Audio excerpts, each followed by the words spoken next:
Welcome back. You're listening to the Keeping Your Money Show. The decisions you make about retirement will impact you for the next 20, 30, or even 40 years of your life. So don't leave anything to chance. Take the first step and get your complimentary financial roadmap from Jaime himself. This may prove to be the best 60 minutes you've ever invested in your financial future.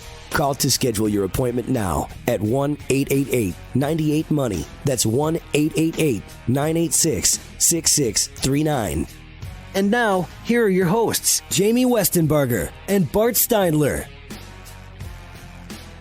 All right, welcome back to the Keeping Your Money Show. I'm Jaime Westenbarger, joined as always by Bart Steindler. If you're just tuning in, we are talking about the dangers of those free online calculators. You know, the interesting thing about that was, too, there was such a wide variance of answers. I mean, you'd have to ask yourself, like, how would you even sort that data? Like, I almost think it would end up being worse to use one because it's just going to be confusing.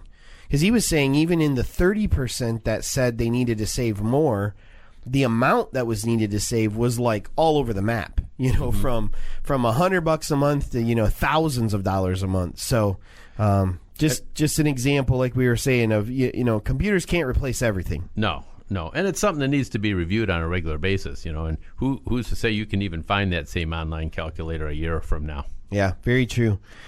Interesting article came out CNBC this week talking about Social Security. We've talked about Social Security a number of times on the show and how confusing it is and how you never should seek advice from the Social Security Administration because that's not what they do. They simply process benefits. Mass Mutual did a survey and found that 28% of the people they spoke to, all over the age of 55, by the way, received a passing grade after answering true or false questions about Social Security. 28%. So 1 out of 4 actually understand this program that is, in many instances, a very important part of a lot of people's retirement. It would be interesting to see what the grade of the people that work at Social Security would be. Yeah, that would be interesting. And you know, this is so amazing because people put their own money into this out of every paycheck that they get. Yep. There's money taken out for Social Security. And I think because it's taken out automatically, they know deep down that they're paying for it.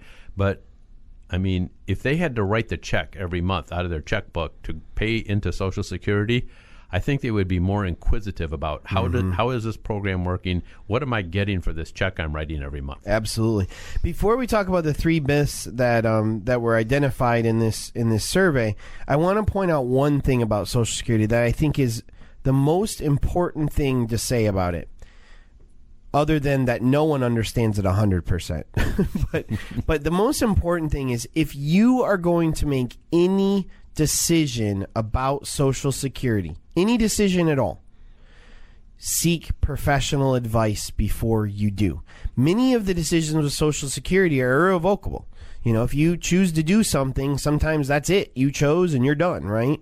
So knowing that the difference between one choice or another choice can be such a huge thing, you definitely do not want to make decisions about this before seeking professional advice. And not at the Social Security Administration. Seek it from a qualified independent financial advisor. They may charge you a small consultation fee to sit down and go over it with you, but at least then you will have the peace of mind of knowing that you knew all your options before you decided. Because one of the things that they found in this survey that was a big misunderstanding is many people believe the retirement age for Social Security is still 65, and it's not. It has been gradually increasing, and now you need to wait for what's called full retirement age, which, if you're born after 1960, it can actually be 67. So that's 2 whole years difference in what your full retirement age is. Yeah, I don't know if you remember the book Catch-22 by Joseph Heller, but it was a World War II book, and these pilots had to fly so many missions before they could be released out of the Army. And as they got closer to fulfilling their missions, they would change the number and make it higher, so they had to keep flying more and more. And that was the Catch-22. Well, Social Security is kind of getting to be a little bit like the same thing, that the closer you get to it, you know, they are going to have to make changes in it. So the changes that they've made now, okay, you have to be aware of those, but you have to also be aware that it is not something that is in financially good shape, and they may be making more changes in the future. So you have to keep up on those. Pay attention to that. Yep. Absolutely. A lot of people still believe you can work while collecting full benefits regardless of age. This is not true. If you have not reached your full retirement age and you are working and still collecting Social Security, the Social Security Administration uses what it calls a retirement earnings test and will make adjustments to your benefits. So if your income exceeds $15,720 for the year, $1 will be taken out of your Social Security check for every $2 you earn above and beyond that. So if you earned $30,000 in earnings from a job, then the Social Security Administration will take $7,500 of your Social Security income away from you. They will not send that to you in a check anymore. So let's say you're 62 years old and you decided that you're going to start taking Social Security, quote unquote, early, and then you go out and you get a part-time job or a full-time job. You want to make sure that you're not going to make more than $15,720, or understand that a lot of that is going to be reduced from your Social Security benefit.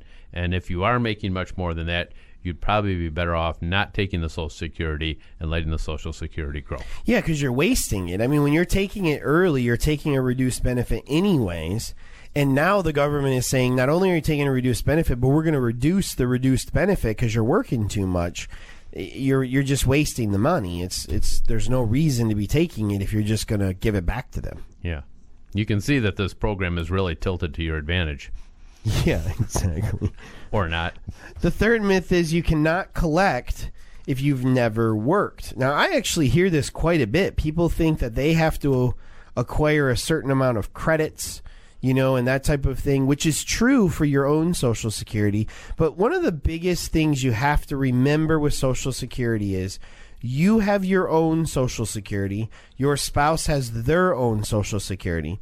And your spouse's Social Security has rights that you have access to regardless of your own situation. So just because it's an easy one, you're a stay-at-home mom, and you stayed at home for 25 years and raised your children, and maybe you had part-time jobs here or there, and maybe you had full-time job before you did that, but you never have hit that 40 quarters magical number to qualify for your own benefits.